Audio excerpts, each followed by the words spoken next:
O astrofísico, né, ainda descreveu um experimento feito por Eratóstenes. Todo mundo cita Eratóstenes como prova cabal de que vivemos num globo. Então vocês têm que fazer uma reunião com o Desgraça Tyson, o clube do Bolinha, tomar um suquinho, comer um pãozinho de queijo, né? E falar assim, pô, a gente tem que definir o que é prova e o que não é. Por quê? Veja bem, que viveu em Alexandria em 250 a.C. O grego notou que na cidade egípcia chamada Cirene o sol batia no fundo de um poço ao meio-dia, durante o solstício de verão. No entanto, no mesmo dia, não era possível ver o fundo do poço em Alexandria. Segundo Tyson, esse experimento sozinho não conclui que a Terra é redonda. Redonda que ele está falando aqui é no sentido de Terra esférica. É engraçado, né? Então por que todo mundo diz que o experimento de Eratóstenes prova que a Terra é um globo? Vamos lá. O experimento de Eratóstenes admite duas possibilidades: uma terra esférica com Sol muito grande e distante, ou então uma terra plana com Sol relativamente próximo e pequeno. Se você tomar o experimento de forma isolada, ignorando todo o conhecimento científico já adquirido, você realmente não pode dizer qual das duas hipóteses é verdadeira. No entanto, naquela altura da história, já se sabia com base em observações que o Sol era um corpo muito distante e que seus raios chegavam à Terra de forma paralela. Por isso, o experimento de Eratóstenes é considerado uma prova cabal da esfericidade da Terra.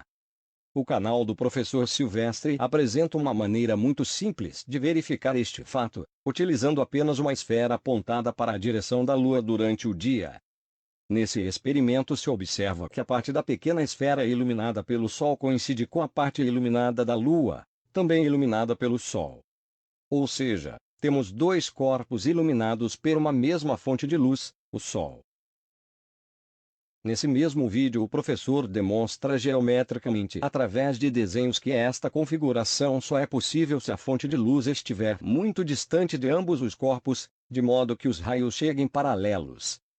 Se considerarmos uma fonte de luz relativamente próxima dos dois corpos, os raios não chegariam paralelos, e o padrão de iluminação simplesmente não seria o mesmo, ao contrário do que se observa na realidade. Isso é ciência, amigo. Feita de forma simples, direta e honesta. No modelo da Terra plana se acredita que as fases da Lua não teriam relação com a iluminação solar. Ao invés disso, se acredita que o Sol carrega a Lua como se fosse uma bateria. Agora vejamos, temos um modelo que é perfeitamente corroborado com este simples experimento. Dizer que este modelo não descreve a realidade requer acreditar numa coincidência absurda. Afinal, o padrão de iluminação na esfera do experimento é exatamente o mesmo da Lua. Tudo é explicado apenas por geometria e por um fenômeno físico bastante conhecido, a reflexão da luz. Mas você pode simplesmente acreditar que tudo não passa de mera coincidência. A escolha é sua. Em contrapartida, do outro lado não temos qualquer evidência de que a iluminação da Lua funciona como se fosse uma bateria carregando.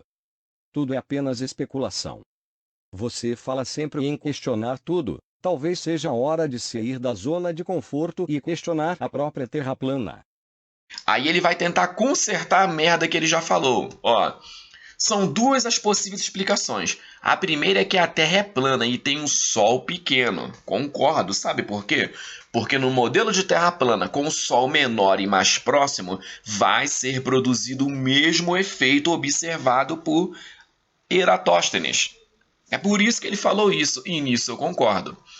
Né? Um Sol pequeno próximo da superfície. A segunda é que a Terra é curva, com o Sol distante do planeta. Pondera. Mas se você estender esse argumento para três postos, não tem como uma Terra com geometria plana caber nos resultados dos experimentos, complementa. Essa é a beleza da física. Pode-se chegar a uma mesma conclusão utilizando diferentes caminhos.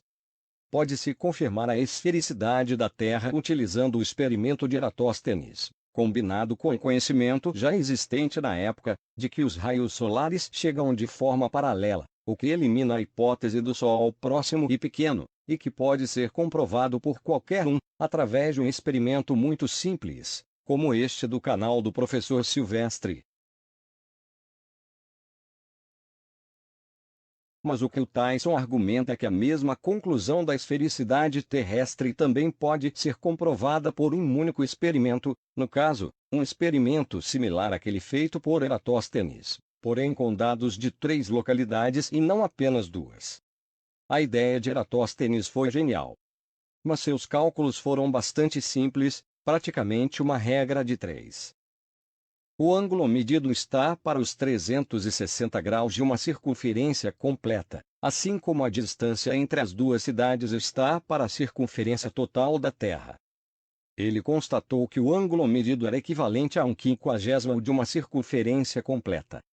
Sabendo que a distância entre as duas cidades era de 5.000 estádios, ele calculou o valor da circunferência terrestre multiplicando 50 por 5.000, resultando em 250.000 estádios, o que equivale a aproximadamente 40.000 quilômetros. O que Tyson está propondo é apenas a inclusão de um terceiro ponto, que seria como um tira-teima. Darei mais detalhes adiante. Aí ele vem aqui com mais um parágrafo e finaliza. Note bem, vamos lá, entenda o que está sendo dito nesse parágrafo. Primeiro ele diz que o experimento de Eratóstenes sozinho não é uma prova conclusiva de que a Terra é esférica, e todo mundo diz que é. Porque a Globalode é assim, ó, um entrando em contradição com o outro, eu morro de rir. Por isso que o movimento Terra plana só cresce, tá? Outra, ele coloca uma dificuldade dentro da própria afirmativa dele, que é no modelo de Terra plana com o Sol menor e mais próximo. E ele coloca o empecilho que para 3 poços o experimento não iria caber num modelo geométrico de Terra plana. Mas espera aí, ele fez o experimento para saber se não daria certo? E ele fez esse experimento considerando a Terra sendo um globo para ver se vai dar certo? Não, ele está apenas falando aí que não daria certo, né? Ok. Vou explicar de forma detalhada e imparcial. Como já dito antes, o experimento feito por Eratóstenes cabe em ambos os modelos. No modelo da Terra esférica, é possível calcular a circunferência da Terra usando apenas geometria simples e regra de 3, e o resultado é de aproximadamente 40.000 quilômetros. No modelo da Terra plana, é possível calcular a distância do Sol, também utilizando geometria simples, e o resultado é aproximadamente 6.333 quilômetros. O terceiro ponto, como dito antes, serviria como um tira-teima. Com os dados referentes a esta terceira localidade, se faria os cálculos considerando a Terra esférica, e também os cálculos considerando a Terra plana. Os resultados convergeriam para um único modelo, o modelo correto. Se o modelo da Terra esférica for o correto, o cálculo referente à Terra esférica daria certo, e o cálculo referente à Terra plana daria errado. Mas se o modelo correto for o da Terra plana, a situação é o inverso. O cálculo referente à Terra plana daria certo e o referente à Terra esférica daria errado. Em outras palavras, se o modelo correto for o da bola molhada giratória supersônica, o cálculo da circunferência seria muito próximo dos 40.000 quilômetros encontrados por Eratóstenes, ao passo que encontraríamos uma altura do Sol bem diferente dos 6.333 quilômetros.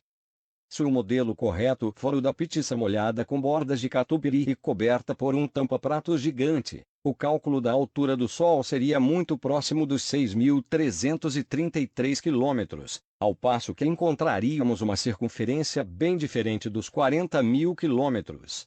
Quando eu digo muito próximo, estou considerando a influência dos erros de precisão na leitura dos ângulos medidos e também os erros de aproximações. Resumindo, com o terceiro ponto, das duas uma. Ou confirmaríamos os 40.000 quilômetros de circunferência da Terra, no modelo esférico. Ou confirmaríamos os 6.333 quilômetros de altura do Sol, no modelo plano. Pelo menos um dos dois terá que obrigatoriamente dar errado. Seria matematicamente impossível os dois casos baterem.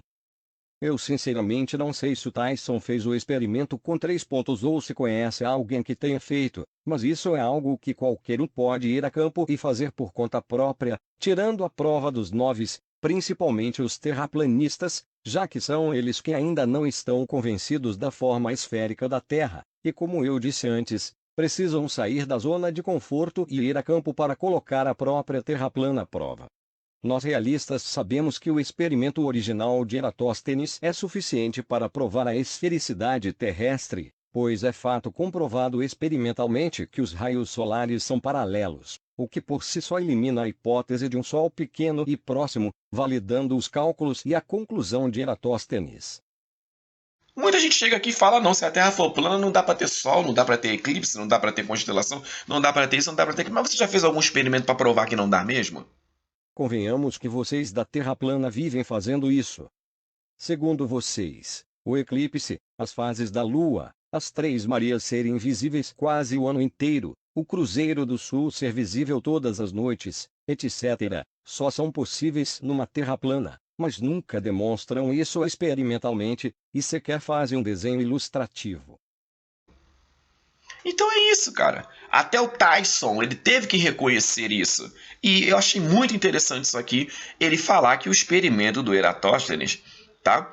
Não é sozinho, ó, o experimento sozinho não conclui que a Terra é redonda. Tá? Ele está falando isso no contexto de Terra esférica, porque isso é usado para em defesa do modelo de Terra esférica. E agora, globaloides de plantão, o que vocês vão fazer? Vão falar que o Tyson está errado? Um dos deuses de vocês? Vai falar que ele é burro? Vai falar que ele fugiu da escola ou vai falar que ele é um analfabeto funcional? É incrível, né? Recapitulando e concluindo, o experimento de Eratóstenes por si só não prova a esfericidade da Terra, pois o mesmo admite duas hipóteses. No entanto, a hipótese do Sol pequeno e próximo pode ser derrubada provando que os raios solares chegam paralelamente aqui na Terra, o que é fácil de se fazer experimentalmente, e na época já se tinha conhecimento de tal fato. Ou então, pode-se incluir um terceiro ponto no próprio experimento de Eratóstenes, como sugere o Neil deGrasse Tyson. Na segunda parte do vídeo, conversaremos sobre fotos da Terra vista do espaço e sua curvatura. Obrigado por assistir. Se gostou do vídeo, deixe seu like e se inscreva no canal.